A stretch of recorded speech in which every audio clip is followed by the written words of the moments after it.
Is your friend Gwenifer always writing great thesis sentence, but your teacher told you your essays lack focus? Do you need to write a thesis right now for AP Lang or AP Lit, and you don't have any time to waste? Hi, I'm Dr. Clay Zuba, inventor of Zubify. If you always find yourself writing thesis sentences that focus your essay around your prompt, well, I have good news for you. I have a technique to teach you today that you've never been taught and will solve all your thesis problems. Yes!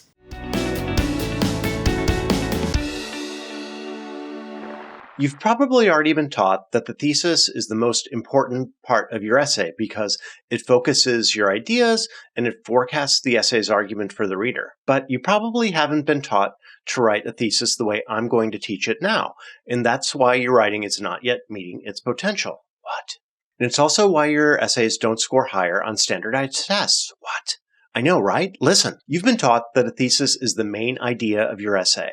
You might have been taught that it's the topic of your essay. This is not wrong, but it's also not right. Because both of these conceptions of a thesis can still lead to unfocused thesis sentences and thesis sentences that don't correctly forecast your argument. Instead, I teach my students that the thesis is the answer to a question. It is specific, it is concise, it is arguable. In other words, it answers a question that has more than one possible answer and takes a clear stance in relation to that question. It forecasts your argument in its one or two sentences. What question you're wondering? Well, that's kind of your job. And being able to figure out what question and write a thesis that answers that question is what separates those who can write a clear, intelligent, focused essay and those who cannot. Let me elaborate. Say you have a prompt that you are supposed to write about, and that prompt is, write an essay that analyzes the influence of cats on the music of Charli XCX. All you have to do is take that prompt and rewrite it as a question. We can rewrite this to say, to what extent have cats influenced the music of Charli XCX? You probably have two possible answers here now. Either cats have significantly influenced the music of Charli XCX, or they have not significantly influenced the music of Charli XCX. These are two main possible answers, and you can see that I've also started to write these out as thesis sentences for you. But say you're not given a clear question. Say you just have to write an essay on the topic of honesty. Just knowing that your topic is this abstract thing about honesty does not really help you because you cannot answer this. This is not a question. Your job here is to start brainstorming on questions about honesty. For example, is it always best to be honest? How has our loss of honesty as a primary value hurt American society? How has it hurt American international diplomacy? How does valuing honesty lead to more intimacy in relationships? Or, who is more honest, Voldemort or Thanos?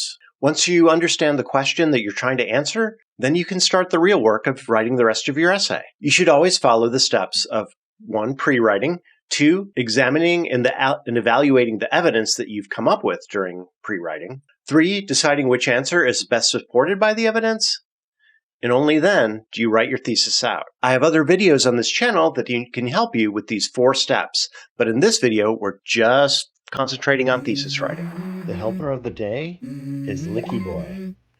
Boy, nothing helps you make a video. Let's go. Like a big boy. I wake up to a little bit of drool on my pillow, feel like it's gonna be a bad day. On your keyboard. I'm tired of shit, and the coffee ain't hit yet. Damn, ain't that great. With his hands. I don't wanna go to work, cause my boss is a jerk, and I'm not even that paid. I need a change in my life, cause I don't feel alive, and there's nothing that makes me happy. Hold my beer for a minute. I'm about to quit my job, cash in for a ticket. I'm going on a trip, and I don't plan to visit. I'm gonna stay there till I feel like I'm winning. And this is just the beginning. I need a big change. Help me. Let's go back to our question about Charli XCX and her music, where your prompt said to write an essay that analyzes the influence of cats on the music of Charli XCX. You'll recall that I had 2 basic answers. They influenced her music or they didn't. Here's the way I would write out answer 1. Cats have influenced Charli XCX musically by shaping her persona as seen in her song Drop That Kitty and her reference to herself as a cat whisperer. Or we've got answer 2. Well, Charli XCX has expressed a personal affection for cats. Her discography reveals that cats have not been a significant influence on her musical themes, lyrics, or production style. I don't really know the answer to this question because I barely know who Charlie XCX is. Nonetheless, I can still write thesis sentences about her because I understand the structure of writing thesis sentences. Let's try the techniques we've learned on a more real-life example, this one being the type of prompt that you might get when you have to analyze a poem, either for class or for an AP literature exam. Yes. Maybe your prompt says, write an essay that examines Edgar Allan Poe's use of symbolism in The Raven. Or, if you're writing for the AP Literature and Language test, maybe your prompt is a little bit longer but says basically the same thing as seen here, where your prompt gives you a little bit of background information and then says, in a well-written essay, analyze how Poe uses the symbol of the raven to reinforce the poem's central themes of grief and psychological deterioration. Well, I just have to rephrase my prompt now as a question.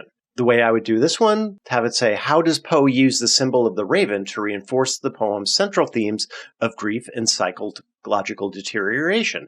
You see the way I can just kind of reuse the language in the prompt, but make it interrogative rather than directive. Here's a possible answer. As a symbol, the raven reinforces the raven's theme of profound grief and descent into madness by embodying the nature's unyielding sorrow, despair, and psychological torment. You see the way that this thesis clearly answers the question, and that it also is focused and forecasts your essay? This is what your thesis is meant to do. Yes. Let's try the same process with a different prompt. This one, the type of prompt you might see in the AP Language synthesis essay. Carefully read the following 6 sources, including the introductory information for each source. Then, in an essay that synthesizes at least 3 sources, take a position on the extent to which solar power could replace fossil fuels in U.S. southern states such as Arizona and Texas. Step 1, rephrase the prompt as a question. To what extent could solar power replace fossil fuels in U.S. southern states such as Arizona and Texas? So for this question, since this is a synthesis essay, once I had my answer, I would read my 6 sources and I would decide, based on them, what answer to the prompt was best supported.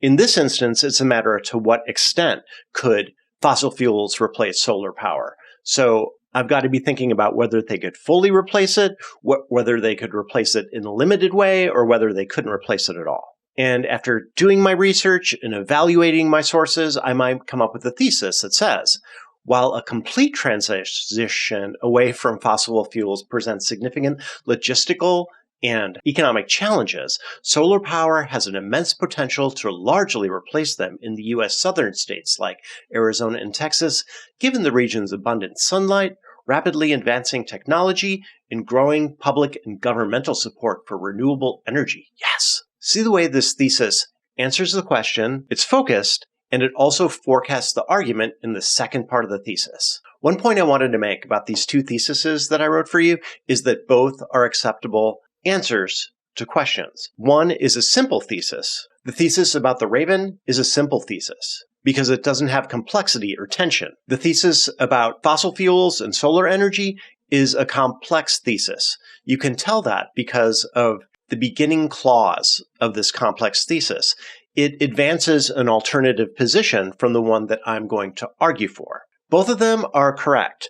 If you're writing for a standardized test, you're probably going to be viewed as writing a more complex essay with thesis example number 2. But you're only going to have a complex essay if you actually examine the position advanced in the first part of this complex thesis. If you're not going to examine the position advanced in the first part of the thesis, just write a simple thesis. Otherwise, your reader is going to be let down because they're going to expect you to analyze the alternative position.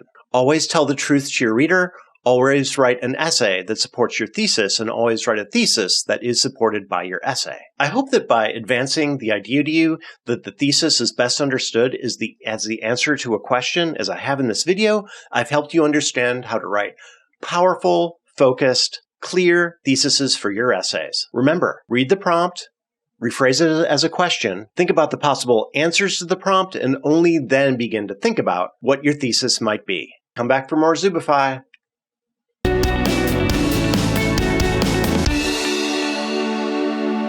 Like and subscribe. Yes.